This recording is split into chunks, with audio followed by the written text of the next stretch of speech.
I was brushing sawdust off my porch railing when I first saw the moving truck.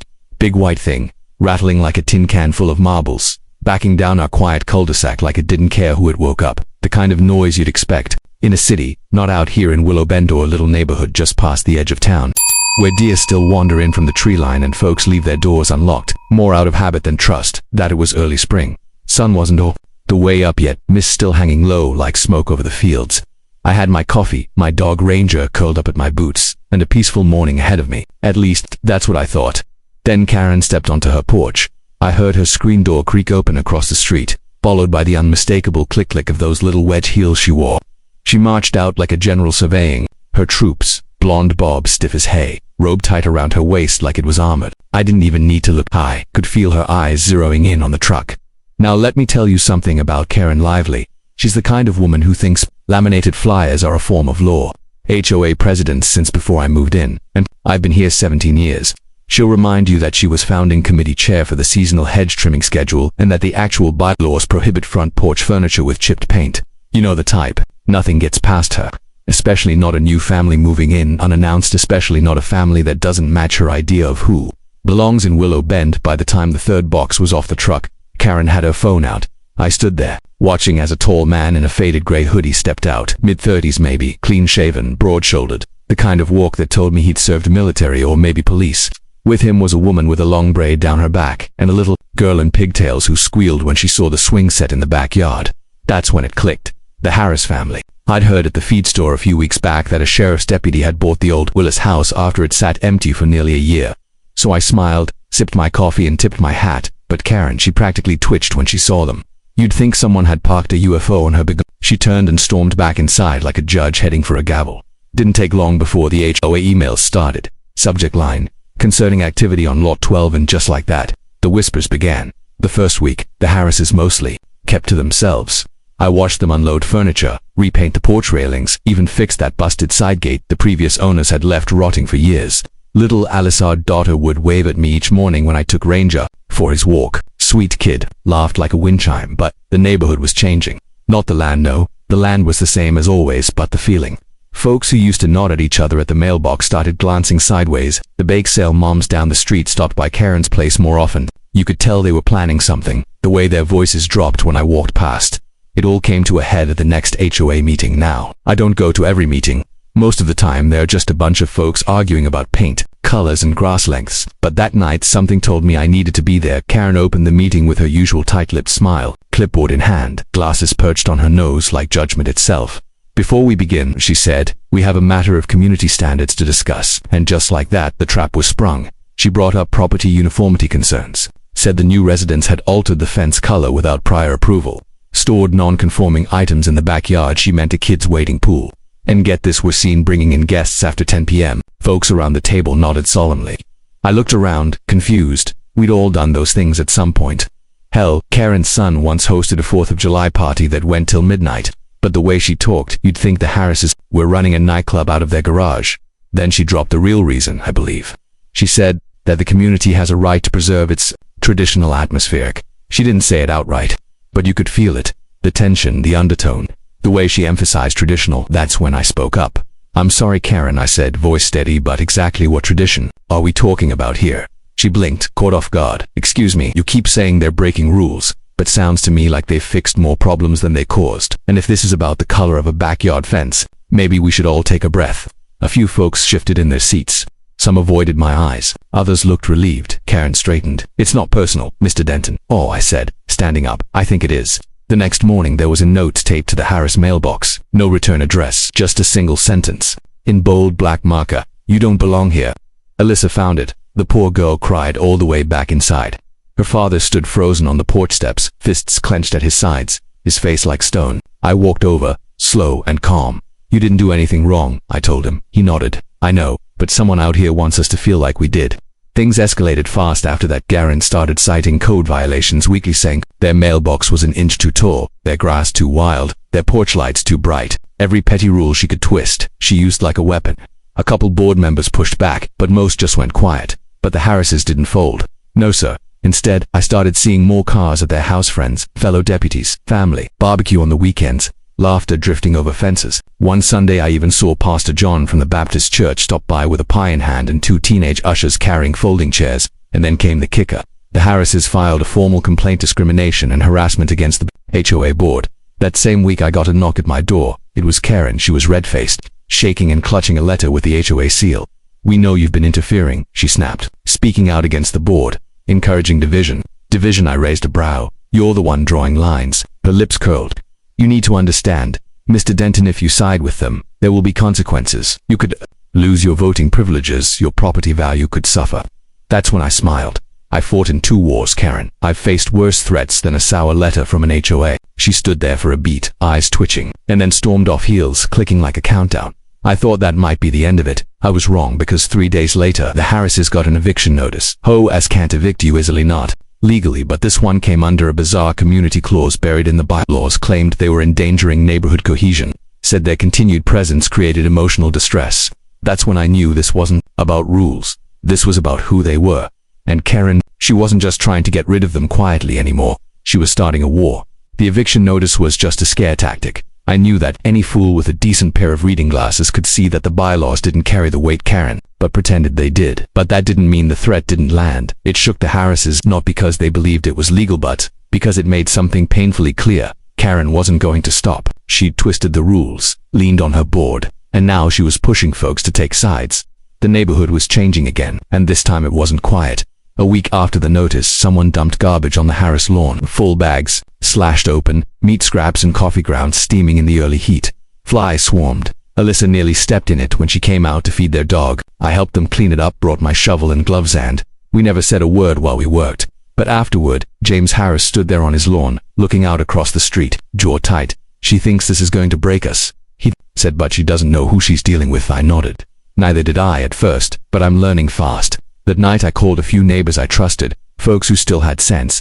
Hank Bell, who ran the tire shop in town and coached Little League. Marlene, a retired teacher who'd lived here longer than anyone. Even Greta, who used to bake pies for HOA fundraisers before Karen told her to mind the calories. We met at my place, no agendas, no shouting, just old-fashioned conversation over lemonade and porch chairs. And little by little, the stories started spilling out. Marlene told us how Karen once fined her $50 for a wind chime that violated noise limits. Hank remembered when Karen tried to report a Vietnamese family for selling homemade egg rolls at a local church fundraiser. And Greta, she'd been removed from the garden committee for planting unapproved varieties. It hit me like a gut punch. Karen had been drawing her little borders for years, tight, quiet, and always under the radar. The difference this time was that the Harrises didn't just bow their heads and disappear. They fought back. The next HOA meeting was a powder keg waiting to blow. Karen called it under the banner of community integrity concerns, sent out paper in vice-real formal, with the HOA seal in gold and everything. Said attendance was strongly encouraged. When I showed up, the room was full. Chairs packed tight, folding tables pushed aside. You could feel it in the air. Something was coming. Karen stood at the head of the room, clipboard in hand, as always. Her hair was done like she was expecting to be photographed, and flanking her on either side were 2 board members I didn't recognize, new recruits. Handpicked for loyalty, no doubt. She began calmly, all smiles and careful words. "We're here tonight," she said, "to discuss a growing concern. A concern about division in our community. About behavioral standards. About the kind of neighborhood we want to live in." Someone near the back cleared their throat loudly. Karen ignored it. "There are elements," she continued, "that threaten to undermine the harmony we've worked so hard to build." That's when James Harris walked in. He didn't sneak in. He didn't hang back. He stepped through the door, daughter in one arm, wife just behind him, and walked straight to the center of the room. Every eye followed him. I stood too, and a few others did the same. Karen hesitated. "I'm glad you're here, Mr. Harris," she said, voice like ice. "Perhaps you'd like to hear this firsthand."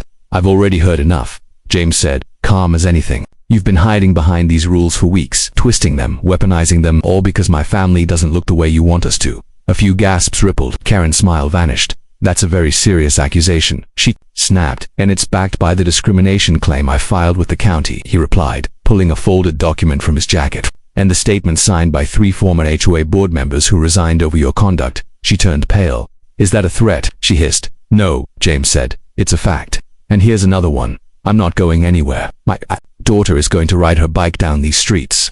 My wife is going to garden in her yard. And if you try to push us out again, you'll have to do it in court with cameras watching."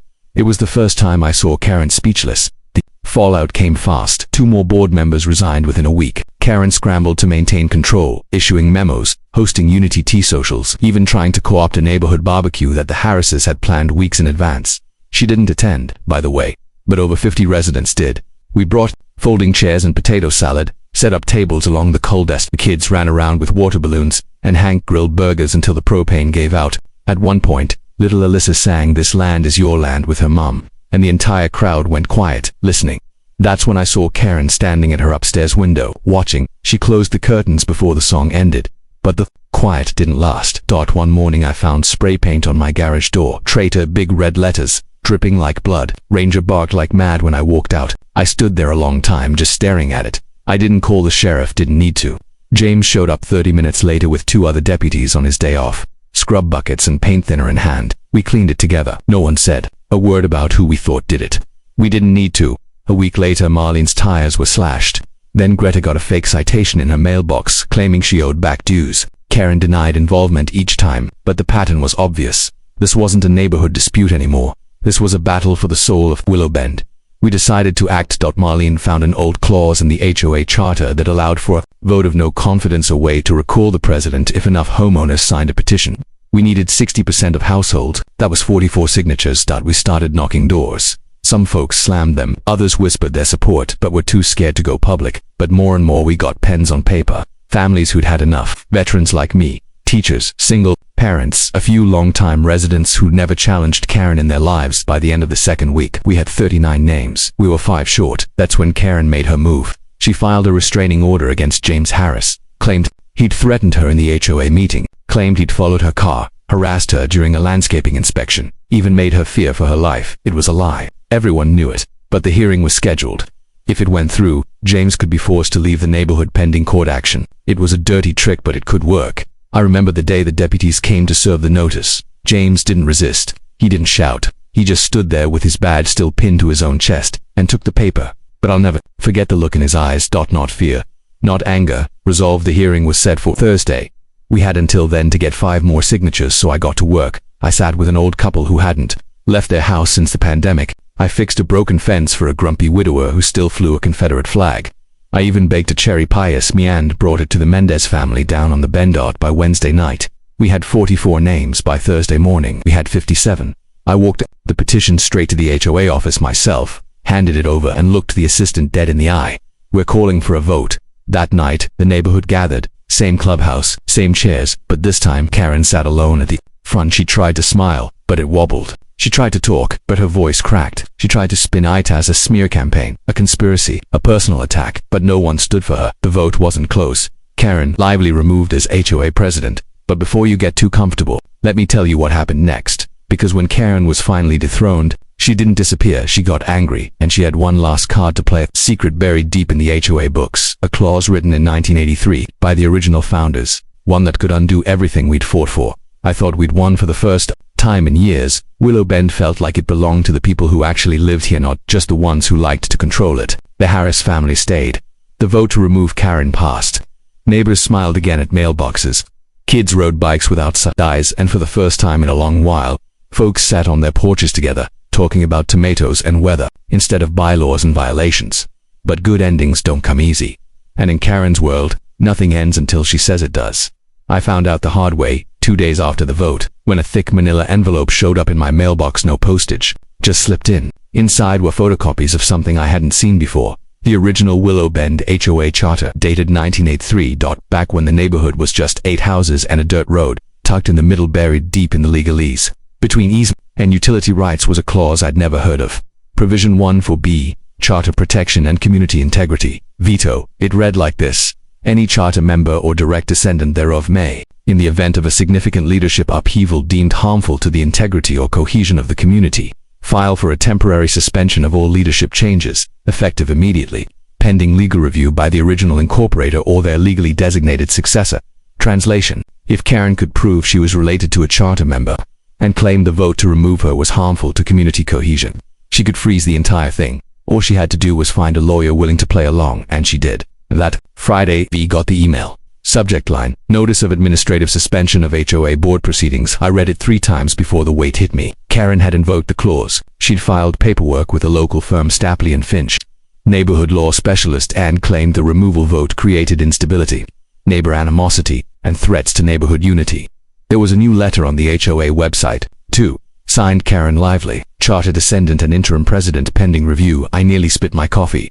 That descendant claim turned out to be true. Her aunt married into the Robichaud family, the very first owners of lot number 1, now long gone. It was a stretch, but it was enough to trigger a hearing. We were back in limbo. And the Harrises. They were in the crosshairs again. The next HOA meeting, technically now a community forum, was packed. Tension so thick you could choke on it. Karen walked in like she'd just been re-elected, hair sprayed into submission, binder in hand. She began with a long, syrupy speech. All I've ever wanted, she said, was to protect the peace and harmony of Willow Bend. Recent events have deeply disturbed that balance. Not just the vote, but the division it caused. The aggression, the lawsuits. She paused dramatically. I've received calls, emails, parents worried, elderly residents afraid. This isn't the neighborhood they remember. I stood up. Karen, you've been the problem. You turned this place into your personal kingdom. We called a fair vote. The people spoke. She turned to me, calm as a corpse. You mean some people, Mr. Denton, but this charter clause is older than your time here. It protects Willow Bend from radical shifts, from dangerous instability. Instability, I said, like letting a black family move in. The room went dead silent. Karen's lips curled. How dare you accuse me of racism? I don't have to, I said. Your actions speak plenty. James Harris stood then. My family's been harassed, threatened, lied about, but we stayed. We improved our home. We followed the rules, even when the rules were twisted against us. He turned to the crowd. All we ever wanted was to be part of something good. But now I see we weren't just fighting Karen, we were fighting the past. Marlene stood too. Then Hank, then Greta. One by one people rose. Karen's face twitched. You could see the panic behind her eyes, but she wasn't done. The next week, her lawyer sent cease and desist letters to everyone involved in the vote, claimed the petition was illegitimate. The vote procedurally flawed. James got another visit from the sheriff's department, this time over an anonymous complaint about unlicensed firearms. Of course he was cleared, but the fear was real. The exhaustion, the cracks were showing. I caught James on his porch one night, staring out at the trees. He looked older than he had a month ago. You okay? I asked. He nodded. I just keep wondering if it's worth it. I sat beside him. She wants you to feel that. She feeds on doubt, but you're not alone. He looked at me. That clause. It's going to hold, isn't it? I didn't answer, because the truth was eyes didn't know. That weekend, we held a town hall. Unofficial, unrecognized, but powerful. We set up folding chairs in Greta's wide backyard. Over 80 residents came. Someone brought a microphone. Kids ran around barefoot. We had lemonade and pie.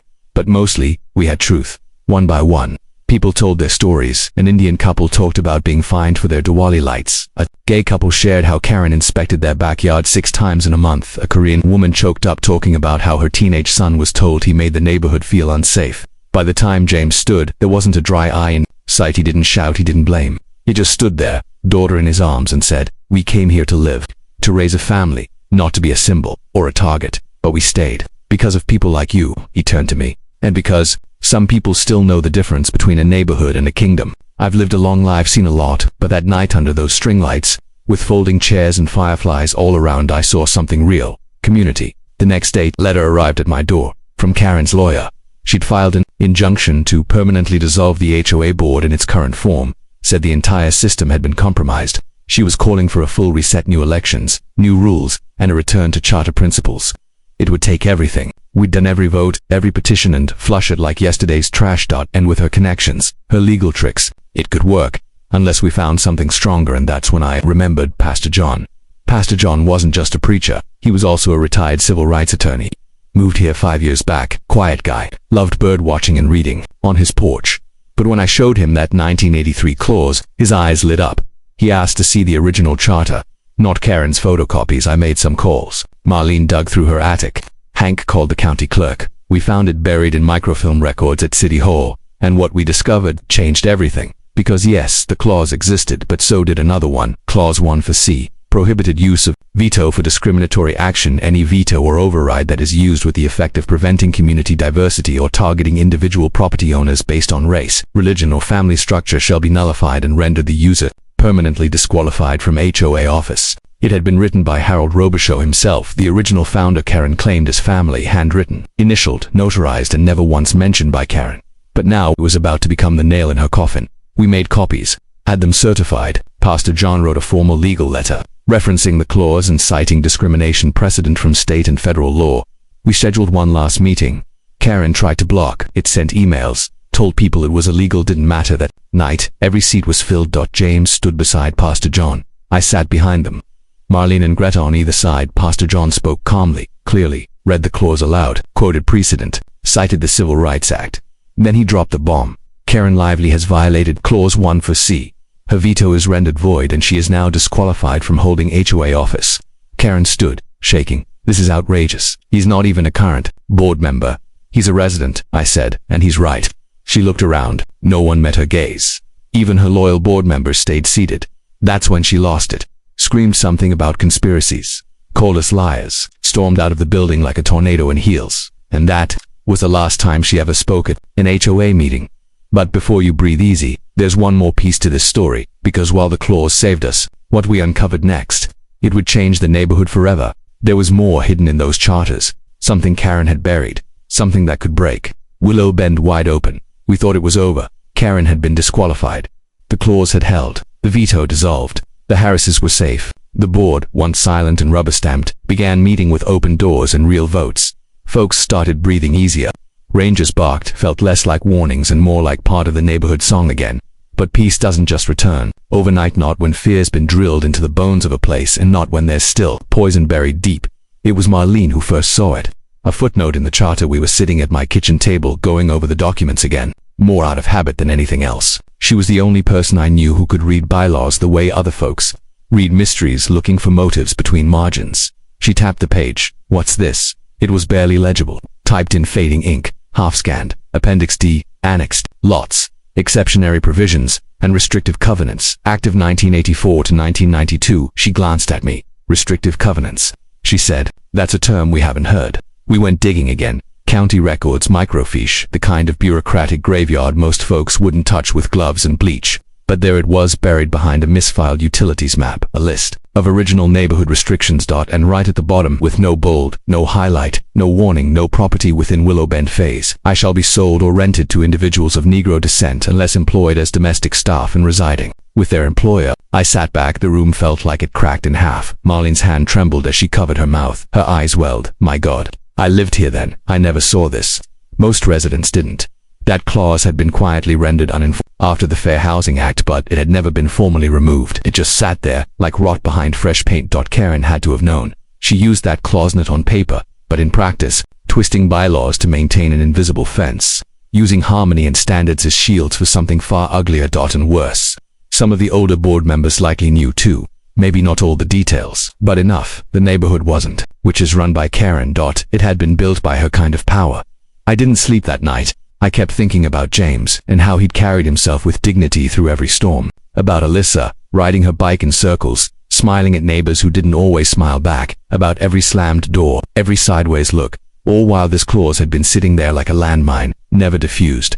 I called Pastor John. Told him everything. By noon, he'd called the county's fair housing office. By 3 p.m., we had a public records request filed and a meeting set with a civil rights councilman from the city. It was time for Willow Bend to face its past, not just Karen. All of us. We called a special meeting, not HOA sanctioned, just neighbor-sanctioned. No one dressed up, no agenda, just folding chairs on the greenbelt and copies of the clause printed in bold. When I read it out loud, people flinched, even folks who'd fought beside me, even folks who claimed they never noticed color. I told them this is real. This was part of what built this neighborhood, and we've been living in the shadow of it for 40 years. Some folks cried, others got angry, a few stormed off, but most sat in silence. Then Pastor John stepped forward. I've been quiet, he said, because I believed in grace. I still do, but grace doesn't mean silence, and silence doesn't mean peace. This clause, this rotted thing, still exists in our founding documents, and until we strike it out, it stains all of us. He pulled out a petition, not for a vote this time, asterisk for formal charter amendment.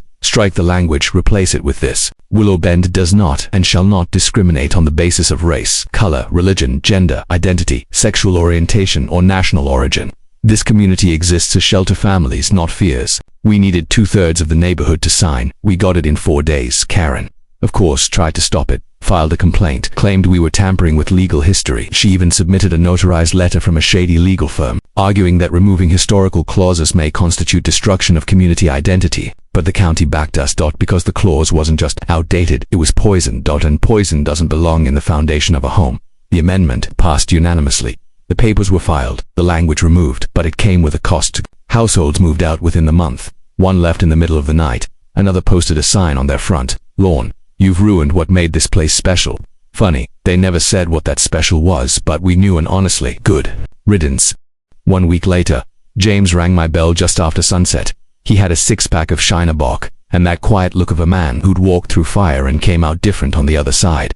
We sat on my porch in silence a long while. Ranger laid between us, tail thumping gently. Then James spoke. "Do you think it'll stick?" "The amendment?" I asked. "No, the change." I thought about it, about everything we'd torn down, everything we'd revealed, and everything that still lingered, like a stain. "It'll stick," I said, "because now it's out in the light. And once things see daylight, they don't crawl back easy." He nodded.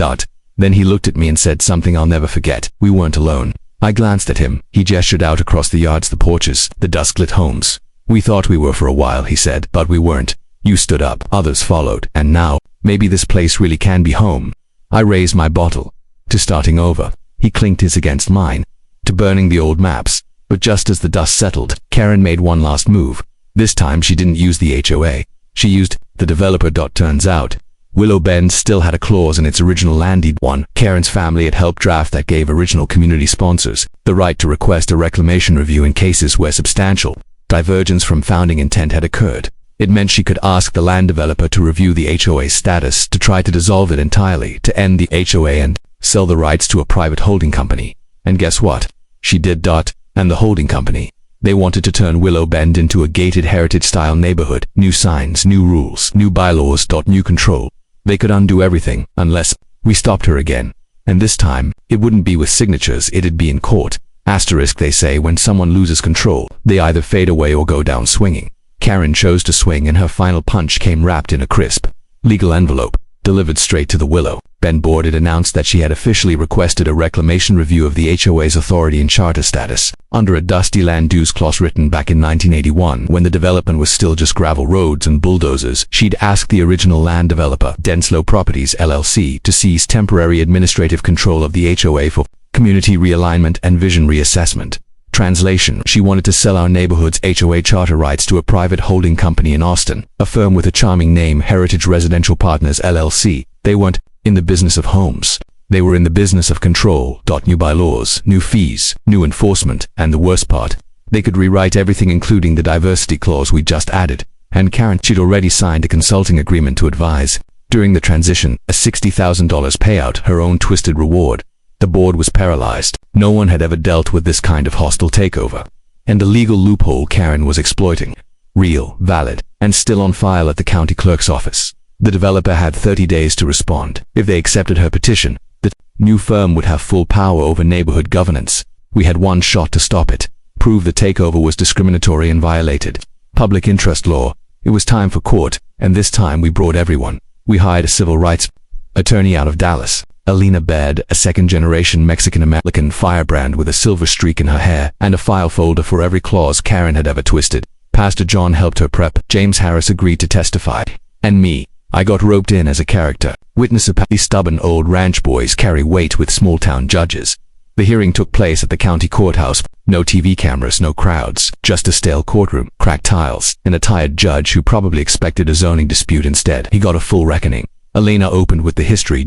She showed the original 1980s by us, the discriminatory clauses, the quiet ways the HOA had weaponized language like harmony and cohesion. Then she laid out the Harris case, the violations, the fake eviction threat, the restraining order, the threats. Then she pulled the rug. She exposed Karen's consulting agreement, read it out loud. In exchange for advisory services to Heritage Residential Partners, Ms. Lively will receive a signing bonus of $60,000 and participate in the selection of future covenant enforcement. Karen sat there stone-faced, but her hands, they shook. Alina finished with the neighborhood petition. 93 signatures. Letters of support from Black, Asian, Latino, LGBTQ and longtime white residents alike. Even folks who'd once supported Karen had signed, because finally, they saw her for what she was.